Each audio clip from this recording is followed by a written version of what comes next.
Je Mélin. Mélin mène 4 jeux 1. Troisième set.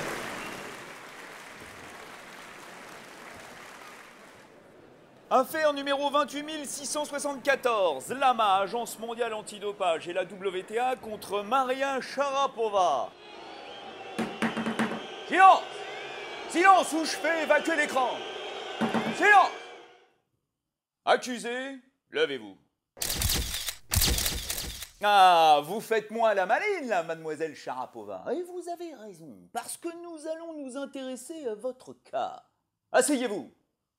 Ah bah non, non, parce que là, on vous voit plus, là. Levez-vous. Ah bah faudrait savoir. Eh bien justement, nous aimerions en savoir un peu plus. Parce qu'il y a des choses un petit peu louches. Vous ne trouvez pas ça étrange, vous, d'avoir été contrôlée positive le 26 janvier dernier, juste après votre match contre Serena Williams, une joueuse que vous n'avez plus réussi à battre depuis plus de 11 ans. 18 défaites de suite. Ça vous aurait pas donné envie de prendre un petit quelque chose de plus? Un petit cacheton magique? Silence! Vous dites que vous êtes d'un grand professionnalisme, précautionneuse, méticuleuse. C'est bien, bravo, parfait, très bien. Alors pourquoi n'avez-vous pas ouvert ces mails envoyés par la Fédération internationale de tennis et la WTA, comme ils font tous les ans au mois de décembre avant chaque début de saison, pour vous envoyer la liste des produits interdits? Pourquoi ne l'avez-vous pas fait? Vous pensiez peut-être qu'on n'oserait pas vous attaquer, vous, la superstar du circuit, la joueuse glamour aimée à travers toute la planète, qui a accumulé depuis le début de sa carrière plus de 240 millions d'euros de gains en gains de tournoi, en contrats de sponsoring. Faut oser vous attaquer. Peut-être pensiez-vous que vous étiez au-dessus des lois. Vous dites que même si vous l'aviez ouvert, ce mail, vous n'auriez pas réagi. Pour la simple et bonne raison que vous prenez du mildronate et pas du meldonium. Mais c'est la même chose, mademoiselle Sharapova. Et c'est facile de le savoir, puisque les deux noms sont écrits sur la boîte. Mais peut-être que vous ne savez pas lire.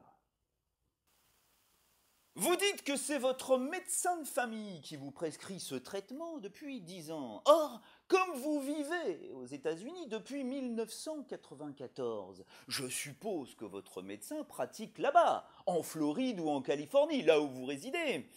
Ce qui soulève un problème, et un gros, puisque le meldonium est interdit à la vente aux États-Unis et en Europe de l'Ouest d'ailleurs.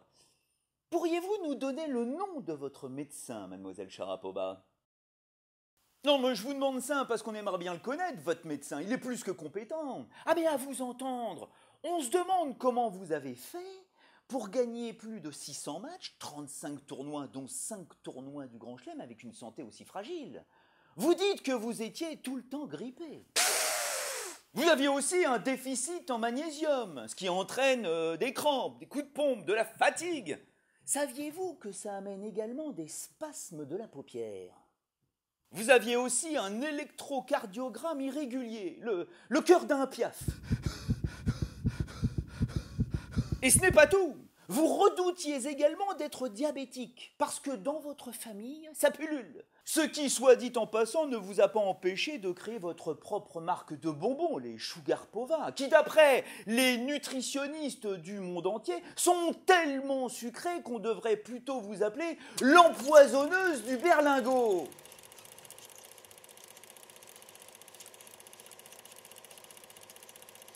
Et grâce au meldonium, paf! Plus rien de tout ça. Vous passez de la pintade souffreteuse à Wonder Woman. Wonder Woman! Wonder Woman! Vous ne trouvez pas ça étonnant, vous, voire miraculeux pour un médicament qui, à la base, aide les victimes de l'infarctus du myocarde? En revanche, le meldonium est un médicament très sympa pour les sportifs. Ah bah si! Ah bah, il aide à lutter contre le stress, il favorise la récupération, la résistance à l'effort, et il améliore la coordination et la motricité du corps. Vous ne le saviez pas? Non? Apparemment, vous n'êtes pas la seule, puisque depuis le 1er janvier, 98 autres sportifs de haut niveau se sont fait contrôler positifs au meldonium. Tous, bien entendu, également souffreteux, gravement malades, tout faibles, comme vous.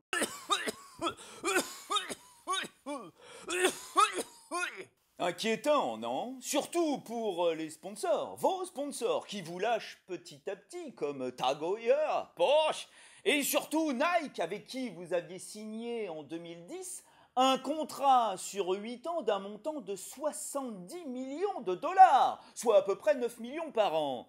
Ça ne vous fait pas peur?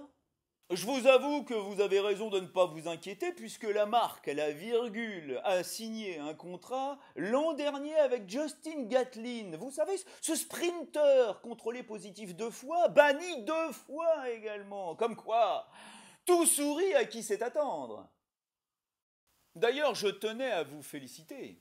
Oui, vous, parce que vous avez parfaitement mis en scène vos aveux. Pas coiffé, le cheveu en vrac, pour bien montrer que vous aviez pas le temps à la gaudriole capilicole, entièrement vêtu de noir pour symboliser le deuil de la championne déchue, et le rideau rose derrière vous couleur placenta, pour montrer que quoi qu'il arrive, Sharapova renaîtra.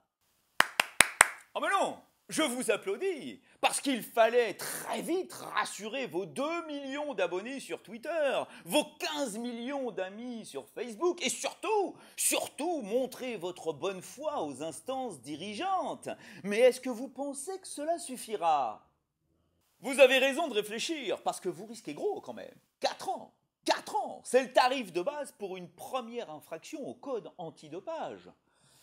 Et vous allez avoir 29 ans au mois d'avril. Ça sonne un peu le glas de votre carrière. Une sale fin.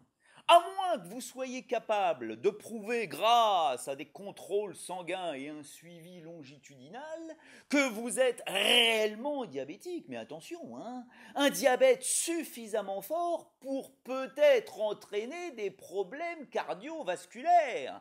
Et à ce moment-là, le meldonium se justifierait. Et votre bannissement pourrait se réduire à 2 ans, voire à quelques mois si vous avez des bons avocats. Oui, mais le souci, mademoiselle Sharapova, c'est que même si vous arrivez à le prouver, vous restez coupable. Car vous auriez dû déposer un AUT, un dossier d'autorisation d'usage thérapeutique, et ceci avant le début de la saison, avant le 1er janvier. Et vous ne l'avez pas fait. C'est ballot.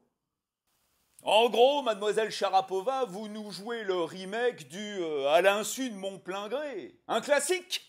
Vous ne nous prendriez pas pour des jambons par hasard.